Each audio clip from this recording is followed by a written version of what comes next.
weight back on. Oh, you can't put the weight back on. Okay. Yeah. Sure, absolutely. We're going to have a dedication tonight. 5-0. You must have been very young when she passed away. How old were you when she passed away? 3. You're 60. You're not 50. 3. Him? 60 years. You're almost the outside. Wow. Okay. Who, Michael? Okay. Welcome everyone to tonight's shir. Tonight's shir is dedicated to Ili Nishmas. Michael. Dava Bas Eliyahu. Michael Greenberg. Michael Greenberg's mother. We wish her and the Chaimer, we wish all the family Chaimer, we wish her a lichtige Gan Eden.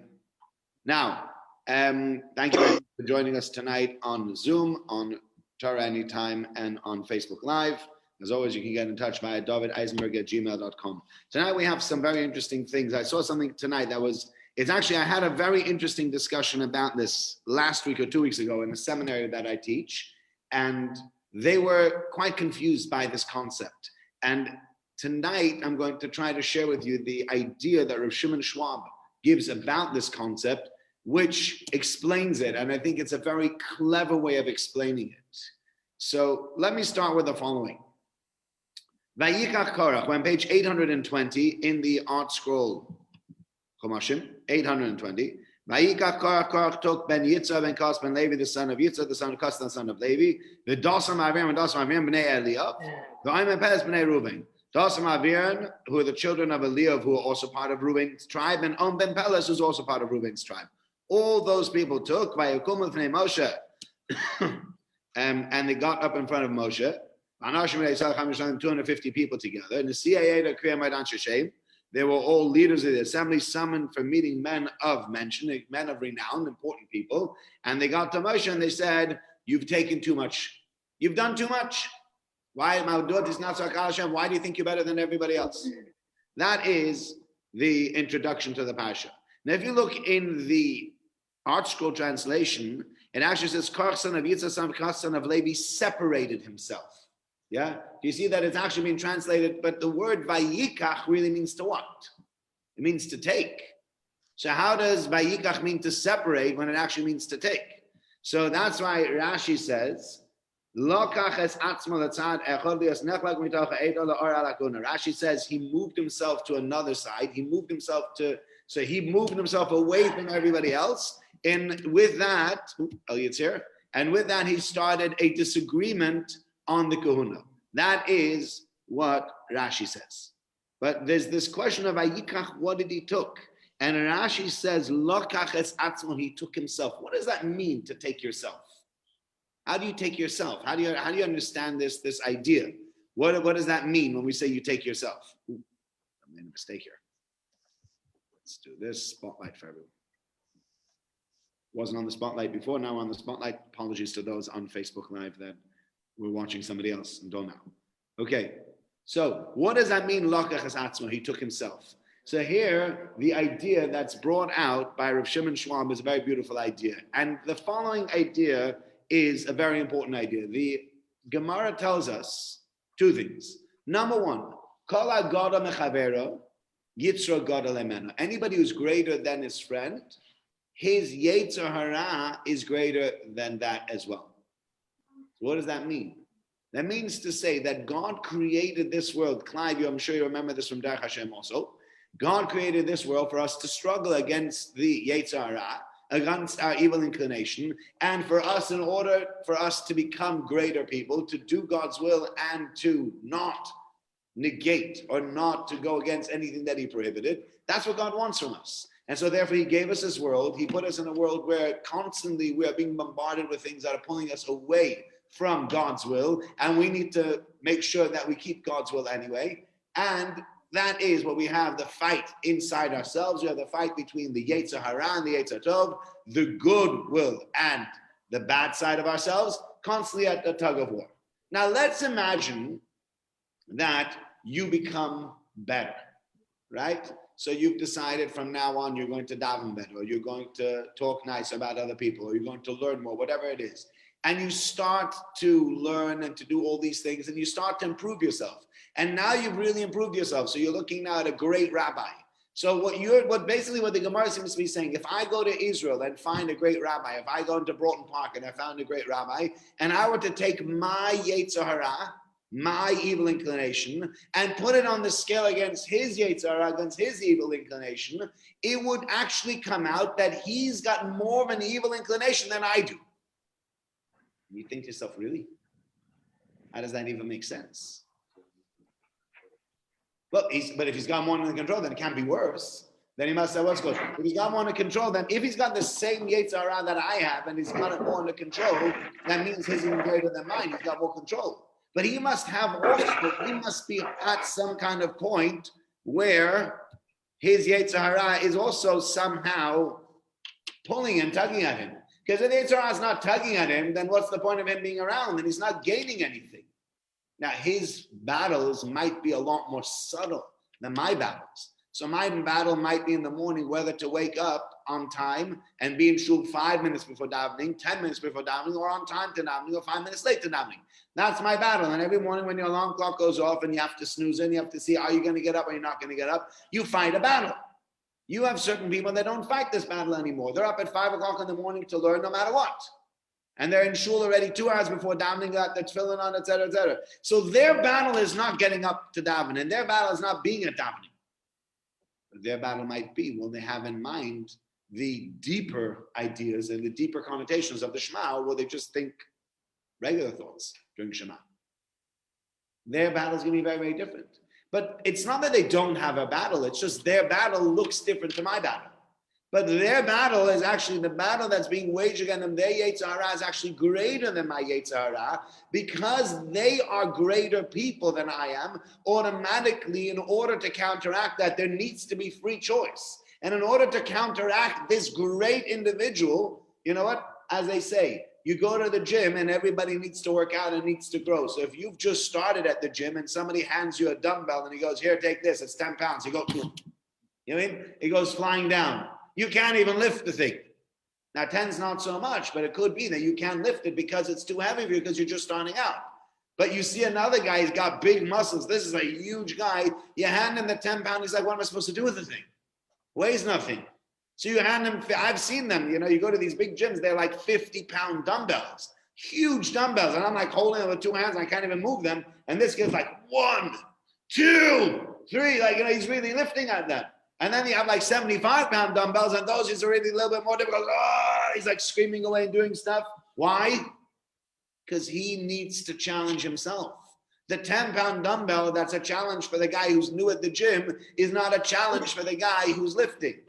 And the running 5K, even though let's say for me 5K is a lot, and it takes a certain amount of energy from me to run it. There are certain people that run it. That's what they do for breakfast. They wake up in the morning. You have Strava. You watch yourself on Strava where you run and where you go. So you think I'm getting better. I used to be this, and I moved down. And then sometimes you look at the guys that are running, and I see that whilst it takes me nearly half an hour to run it, there are people that are running this 5K in about 10 minutes. Literally, they're running about a 2K a minute, or 1 kilometer for every 2.5 minutes. That means they're running a 5K in 12.5 minutes. They're just bombing it. Double the speed that I am. I'm schwitzing away. You're getting it nearly in half an hour. This guy will go right past you. And if he ran that at my speed, he'd be like, what am I walking? Why would I do that? It's just silly. So God created it in a way that anybody who's greater than his friend, the Yetzer Hara needs to be greater also. Otherwise, you stop growing. Otherwise, you become nothing. There has to be some kind of tug in the other direction. And the tug in the other direction comes from the fact that you have a greater Yetzer Hara. Again, as we said, it might be more subtle. The Yetzer Hara might not be fighting the same battles that I'm fighting. I got much lower battles to fight. He's got higher battles to fight. The ones down there, he's already, as Rabbi Yodesha explains, that there's what's known as Nekudas HaBechira. That's the point where your free choice is at. That means there's certain things that aren't battles. You know what? I don't battle my Yetzer Hara when I drive past McDonald's, whether or not I should go in and buy myself a cheeseburger or not. That's not a battle for me. I just don't do it. I don't buy cheeseburgers. End of story. It's not even, and if somebody were to say to me, I'll pay you for one, or, when you drive past, I don't ever drive past and go, maybe I should go in. Nah, no, hold yourself back. You're a rabbi. It's not a battle for me anymore. I've won that battle. For other people, it is a battle. But my battles are at a different point. But people greater than me, their battles are even higher. And everybody has their point where they're at the battle. What things below that might not be a battle for them anymore, and they beat those things. And things above that are too hard for them. They're things that they can't even handle. And in the middle, there's that nekudas habechira. There's the point of free will, of free choice, where it becomes a real struggle for you. That's the point that everybody's at. And at that point, it's level. You're being pulled in both directions. And the question is, will you do the right thing, will you do the wrong thing? So mine might be here, and somebody greater might be here, and somebody really great might be up there. But if he's up there, he needs to be pulled and tugged a lot harder in those directions. Otherwise, if somebody like tugs a little bit, look like a little bit tug. He's like, what are you doing? Why are you pulling in my sleeve? He needs to be tugged. So in order to tug him, the Yetzer Hara needs to be much bigger. That's number one. Number two, he says, the Gemara in Sukkah tells us that after Mashiach comes, and in Olam Haba, when HaKadosh Baruch Hu is going to show people the Yetzer Hara, there will be a very weird thing that happens. The Rishaim, the evil ones, will look at this Yetzer Hara and then say, it looks like a little hair.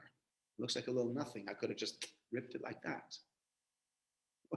How did I fall prey to something so small? How did I pray for something so silly? That's impossible. And they're going to cry. The tzaddikim will see this Yetzer Hara, and for them it will look like this mighty mountain. It'll look like almost an insurmountable mountain. When you stand on the bottom of a mountain and you got to climb up that thing, and you only have 24 hours to get to the top, and you're like, oh my goodness, I'm not going to make this. Yeah, you ever been at the foot of it? No, I'm talking about the Lake District. You're at the bottom of a mountain somewhere in the Alps, and you got 2,500 meters to climb on this thing, and it's like, I don't think I'm going to make it. And you're going to see this huge mountain, and the tzaddikim are going to see that and says, you overcame that mountain, you scaled that mountain and got to the top. He's like, how in the world did I ever do that? How did I ever make it to the top of this mountain? And Rav Shua points out and he says, I don't understand. Is it a hair or is it a mountain? What is it? How do you explain this? What is this Yetzer Hara? Is the Yetzer Hara something that I can just easily snap out of? Something really hard. So he explains the following. I thought this was a beautiful idea and a beautiful concept. Let me give you an example. I had this, I'll give you a personal example, and then we can talk about this and then other examples as well. Right? I remember about 12 years ago, I was having some pain in my teeth. Back molars over here, I was having some pain. And I remember I was like, I was feeling some pain in it somehow. And somebody said to me, like, maybe try to rinse it out with alcohol or something. So I went to Kiddush. I took a l'chaim glass. And I took a swig of the l'chaim. And I just, I swilled it around my mouth. And when it hit this back tooth, I literally almost spit it all over the Kiddush. The pain that shot through my back tooth over there, was awful, terrible. So I went to my dentist, not the dentist I'm at now, very happy with Jeremy, but I went to the dentist, a different dentist at the time.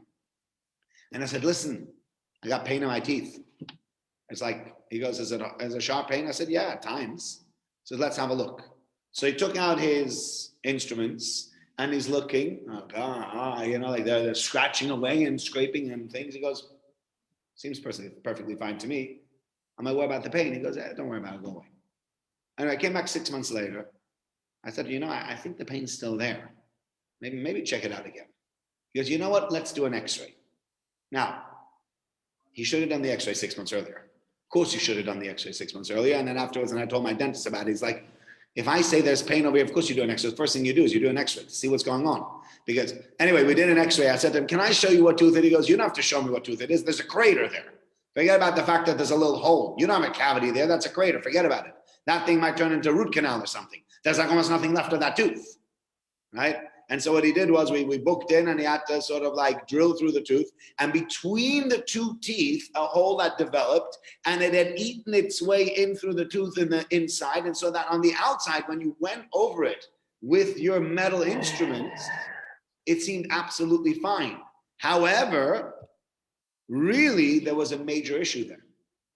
But the issue was inside. There was rot inside. And then that made its way to the outside, and that's where the pain came from. And that's where the issue is. And what Rabbi Yerucham says is what Rav Schwab says, the same thing is true for tzaddikim. Now think about the things that could be bad. Like, imagine in your house. I'll give you an example in the house. Let's say, I don't know, somebody made a hole in the wall. I can't imagine anybody doing that, but let's say somebody made a hole in the wall, right? You have this plasterboard, somebody put his hand through it, or somebody got pushed into it, there's a hole in that wall. Now it looks very unsightly. It does. It's horrible. So you can put a picture of it, or you can get a plasterer, you can get a decorator to come, and the decorator comes and he fixes it, and that's it. But in reality, let's call a spade a spade. How much damage has been done to the house? Not that much. It's a hole in the plasterboard. How much does it cost to fix it? 50 pounds, 100 pounds. I'm not sure. Something like that, right? What's it going to cost, Michael? Is it more than that? Is it 200 to fix it? All right, let's call it 200 to fix it even. Pardon? Okay, that's a different story. I'm not even going there. I'm just mentioning that because it makes a good example, right? It's the same, by the way, with a car, right? You can have a lot of scratches on the outside of your car. But how much does it cost to fix a scratch? Yeah. Let's say the engine packs in. There you got an issue. Let's say with a house, instead of having a problem with a little hole, chas v'shalom, a person's got termites. Yeah. Or a person's got dry rot. And now the whole thing is coming apart. Or he's got damp. Yeah. Rising damp. That's a real problem. It's much worse. Now, you might not see the rising damp. You might not see the dry rot. I remember we had dry rot in our old house. We had dry rot on one of the windows. We didn't have UPVC windows yet. We had the old style windows. And so I'm sure it was coming apart, and we called in a window guy, and he's like, yeah, forget it, dry rot. We'll take the whole thing out. Once it was dry rot in that window, they literally had to rip out the window and start again. There was no point in trying to replace a pane or put a little bit of wood. You're like, oh, look, there's a bit of a hole over there in the wood. Let's just put a piece of wood on top of it and cover it. You can cover it all you like. It's rotten. The whole thing is going to go to bits. There's going to be nothing left of it. Now that rot might not be visible to the naked eye. You might not see it. The hole in the wall is much more unsightly than the dry rot that you have inside. But which one's more expensive? And which one's the bigger problem? When you have an internal problem, that's when you got a problem. When your engine packs in, you got a problem. You say, yeah, but on the outside, the car looks magnificent. Not a scratch on it. All right, we can't drive the stupid thing. I don't care how beautifully, immaculate you looked after it and how much you buffed it and you shine it every Sunday and you bring it to a car wash every single week and they clean it and everything in it. It looks spick and span new, except for the fact that the thing doesn't drive, right? Worthless. And you can have a car that's got a very healthy engine, that's got years left in it, that's got scratches and scrapes all over. Because the scratches and the scrapes all over, yes, they might take away from the aesthetics of the actual item, but the item is functional. It works well. You don't need to worry about it. The same is true of the house. You might have a hole in the wall, but you can fix it. It'll cost you 200 pounds, but you fixed it. If a person's got dry rot, if a person's got mold, if a person's got damp, if a person's got termites or whatever it is, that's ochen vei. That's when you really have problems. Because that could cost tens of thousands of pounds to sort out. That's a big insurance claim, and if the insurance pays out, they often say that this is, I don't know, this is called damage over years or whatever, that they don't want to get involved with it. Forget about that. But that's big damage. I can't see it. Doesn't matter. It's deep in. Sometimes the problems that are deep, deep inside are much deeper than the problems that are on the outside. Says Reb Shimon Schwab, for a Rasha, the Yetzer Hara, he's easy prey, this Rasha. Somebody who doesn't really have any self-control, the Rasha says, what am I going to do with this guy? I say to him, go, stare at that lady. Go, do this. Go eat that. McDonald's. Oh, this. Oh, that. It's very easy. You take the guy and you just go, bing, and he goes, that's where he goes. Very, very easy to take that person and make him do almost anything you want to. So the Yetzer Hara says, I don't need to go deep inside to this person and ruin his core. He's very easy. He's easy prey. Have you ever had people that just listen to almost anything you say? Easy prey. So you just say whatever you say. You know, man say, dog do. That's how it goes. I say go, fetch. He says how, sure. I say jump, you say how high. That's what the Yetzer Hara does with people that have no control over the Yetzer Hara. So the Yetzer Hara doesn't really need to do anything out of the ordinary to be able to entice these people to do Averis. Do you know why these people do Averis? Do you know how these people do Averis? They do Averis because the Yetzer Hara says you want, and the guy goes, yes, sir. Easy. But it's also very easy to overcome. Many of these things many of these very external Averis that pull at us or that tug at us, oftentimes it's a question of 5 minutes, 10 minutes to overcome it.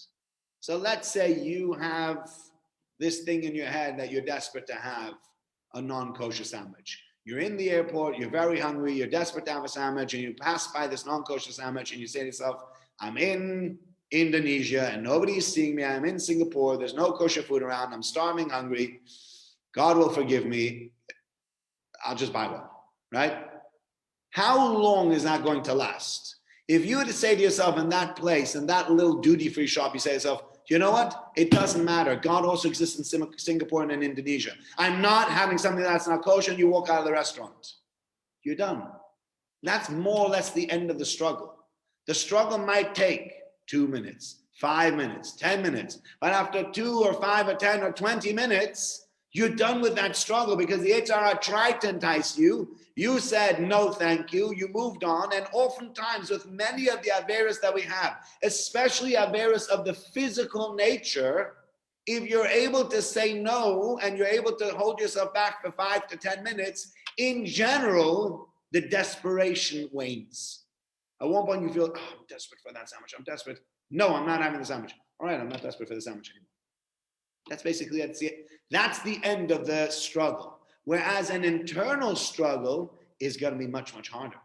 But the Yetzer Hara says, you know what? For these people, I don't need to create intricate traps because they're just very easy prey. Why should I create all these intricate traps to entrap these people when all I have to say is fetch point? He goes, yes. That's what they do. But if all you have to do is hold yourself back for 5 minutes and it would go away, you know what would happen?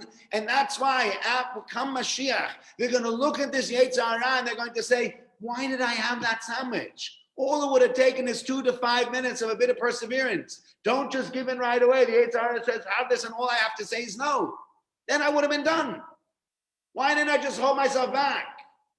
What a foolish thing to do. But they see it as a tiny little hair. Because Yetzer Hara wasn't throwing his entire arsenal at this guy. He didn't need to. And so therefore, all he did was he created a situation where the guy had a small, relatively small lust, taiva for something, and this guy needed to overcome that relatively small lust, whatever it is. And it wouldn't have been so difficult. With the tzaddik, the Yetzer Hara looks at the outside, and the outside looks pristine. The Yetzer Hara says, if I say, go fetch one of those, he'll be like, no. Like we said, he's already overcome. The simple battles are not battles for this guy anymore. So the Yetzer Hara has to do? The Yetzer Hara has to say, if you're trying to puncture the armor from the outside, you try here, you try there, it's really great.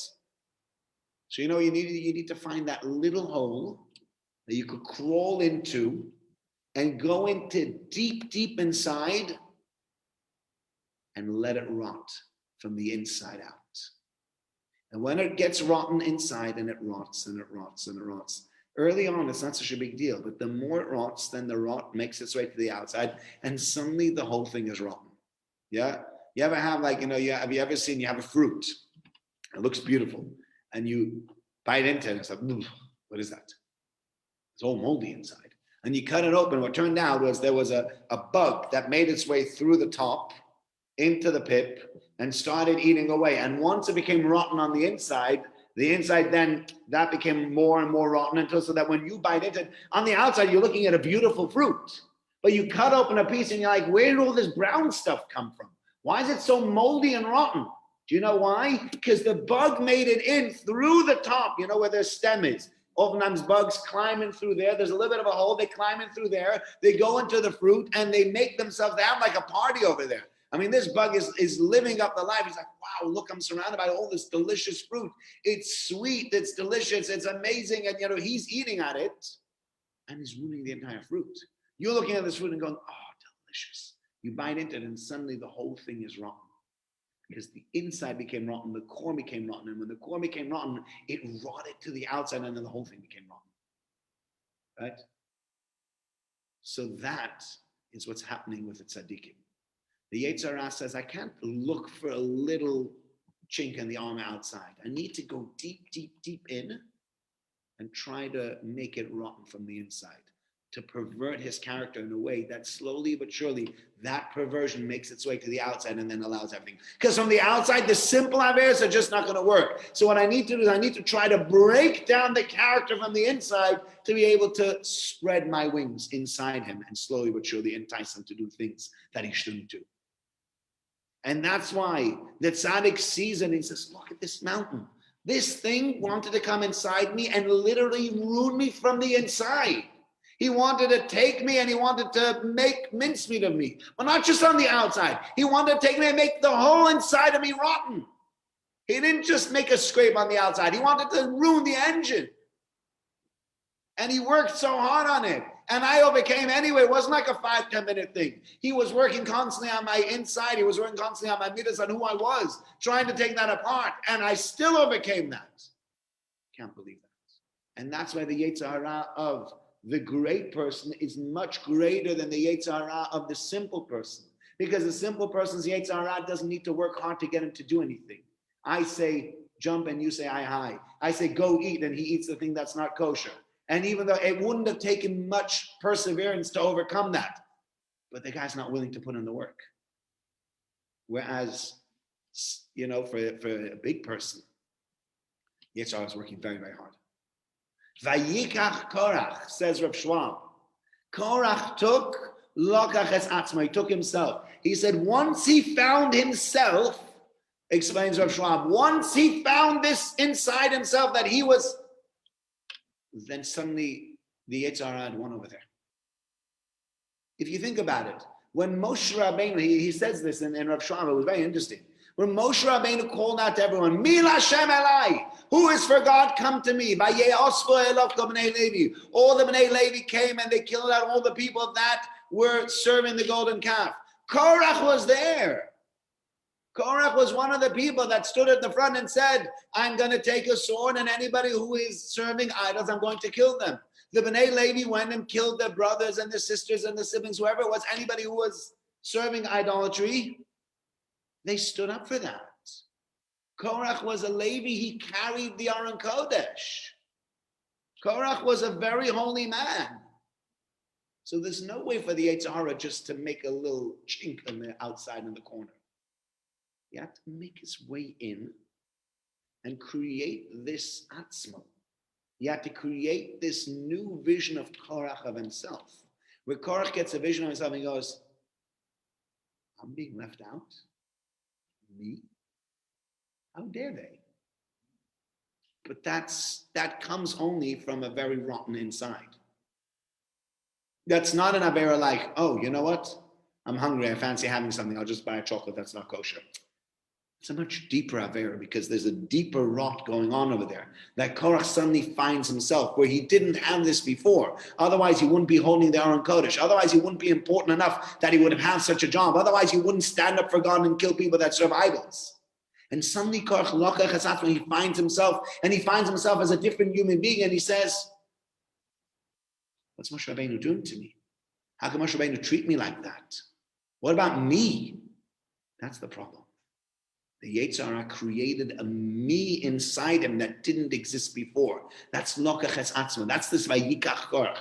Korach becomes something. He morphs into something that he shouldn't have been. And that's the terrible thing about Korach. I thought this was such a beautiful idea, the idea of understanding the different levels of Yetzer Hara and what the Yetzer Hara does and how come the Yetzer Hara for certain people is much stronger for others. And that's what happened to Korach. Korach was a great man. Don't get me wrong. Korach was a great, great man until this story happened. And the Yetzer Hara was able to come in then, where Yetzer Hara was able to create an ego in there, to create a certain me that didn't exist before, that then took offense to everything and then became the Korach that we know. And that's Lokach es Atzma. He took himself because now there was a self there that didn't exist before. And that self was the rotten bit. So that's the first idea. So this one took quite a while. There's still a few other ideas I wanted to share with you, but we're going to share only one of them. Now, you read in verse 3, Vaikalu Moshe v'Aaron. They gathered against Moshe and Aaron. Vayomer aleim, and they said to him, Rav lochem, you took too much. Ki cholaydu kolim kadoshim, everybody's holy. V'sochem Hashem, and amongst them is God. U'madua tisnasan kal Hashem, who makes you more important than everybody else. Now, throughout the entire story, what's the next verse? Vayishma Moshe, Moshe is vayipol upon Moshe is, and Moshe speaks to Korach, etc., etc. We read about Moshe Rabbeinu exclusively throughout this entire story, except for in this one verse. This is the only verse where we don't read only about Moshe Rabbeinu, we read about Moshe and about Aaron. Vaikalu al Moshe and Aaron. They stood up on Moshe and Aaron and said, you guys are disgusting. You guys took all the power for yourself. But you move on, Moshe Rabbeinu speaks to Korach, then Moshe Rabbeinu speaks to the Bnei Levi, Moshe Rabbeinu sends a message to Dasim and Aviram, then Moshe Rabbeinu steps forward and he says, this is what we're going to do, and then Moshe Rabbeinu says to all the people, keep away from Korach, Dasim, Aviram, etc., etc. It's all Moshe, Moshe, Moshe, Moshe. So where did Aaron disappear to in this whole story? So Rav Zalman Sorotzkin says two answers. Answer number one was that Aaron was such a humble person that as soon as they said, you don't deserve it, Aaron said, you're right, I don't deserve it. Aaron right away wasn't going to fight about it, because Aaron himself felt I didn't deserve it. Aaron says, I did the sin of the golden calf. Aaron wasn't going to become the Kohen Gadol. Moshe Rabbeinu says, go and become the Kohen Gadol. And then when Aaron does the Avodah, and Moshe, we spoke about the fact that Hashem didn't come down and didn't bring this cloud of glory down and didn't bring the fire. Aaron said to Moshe Rabbeinu, what did you do? You've embarrassed me. You made me come forward. You told me I should be the one that does this. I did it, and now God didn't come down. How embarrassing is that for me? Why? How could you do that to me? You're my brother. That's what happens with Aaron. Yeah? So Aaron might have sort of bowed out of this whole thing. But Rav Zalman Sorotzkin says another thing. He says a very interesting idea. He says, we read about Moshe Rabbeinu. We spoke about this last week. Va'ish Moshe Onav Me'od. If you remember, we said this in page 794, verse 3. Va'ish Moshe Onav Me'od. Aaron and Miriam speak about Moshe Rabbeinu. They say Moshe Rabbeinu is no good, and why did he divorce his wife? And then the Torah says, Va'ish Moshe Onav Me'od. Moshe Rabbeinu was the greatest, humblest person. We call Adam Shapnei Adama. Moshe Rabbeinu was humbler than anybody else you'll ever meet. So, what Rav Sorotzkin says, a beautiful idea and a very logical idea. He says, imagine if you met somebody who was as humble as Moshe Rabbeinu, but literally the humblest man you would ever meet. And he is in charge of the Jewish people. And you say to him, you're some kind of power-hungry megalomaniac. And everybody would look at you and say, him? This man's got humility written all over his face, and everybody knows it. Nobody would look at Moshe Rabbeinu and go, this is an arrogant individual. This is a guy who's a power-hungry, money-grabbing freak. Because he's too good for that, and everybody knows that. If Korach had stepped forward and said to Moshe Rabbeinu, he brought all his people and says, Moshe, you grab all the power. You're just an arrogant individual that likes to have all for himself. All the people around him would go, Moshe Rabbeinu's not like that. That's not the Moshe that I know. I don't know about you. You know, sometimes you hear about people and they say, you know, Michael, do you know so-and-so? Awful, terrible person. And you know that person. You know that person to be a really nice guy. You think, that's not the guy that I know. I know you're describing somebody else, but I have had a very, very different relationship with that person. I have a very different experience with someone. And different people, you know what? We actually see people based on our experiences. So if I've had a very bad experience with Jack, name out of a, you know, it's just the name out of a hat. Yeah. If I had a really bad experience with him, I think he's an idiot. If you had a great experience with him, you think he might be the greatest guy. You know, the best thing in sliced bread. So you have these different, it's based on experience. But everybody's experience with Moshe Rabbeinu was that Moshe Rabbeinu was the most caring leader around, and that Moshe Rabbeinu was most humble and honest person you could find.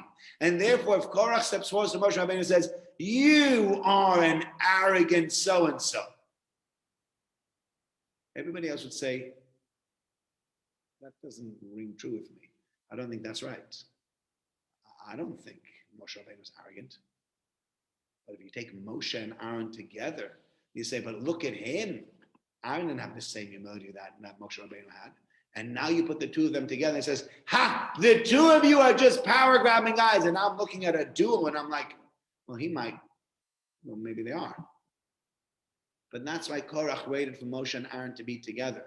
Sometimes troublemakers, they wait for their time. They bide their time to make trouble. They don't just pull out the trouble at any point in time.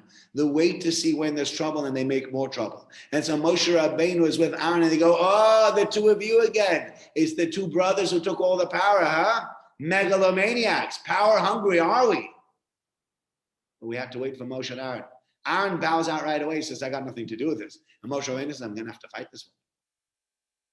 But that's why Moshe Rabbeinu fights the whole thing, because the argument never had anything to do with Aaron. It always had to do with Moshe Rabbeinu. But Korach knew that if he accused Moshe Rabbeinu of being somebody who is looking for power, everybody would say that's not true.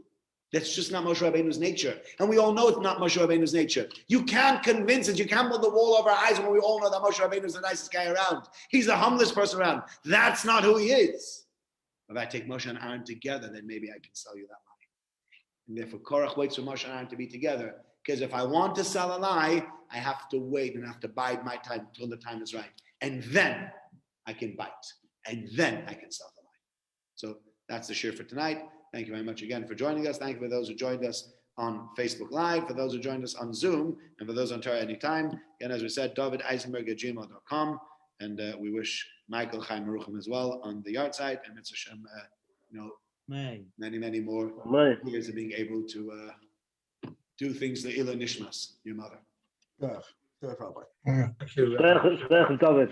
Thank you. Thank you for joining me. Thank you. Thank you.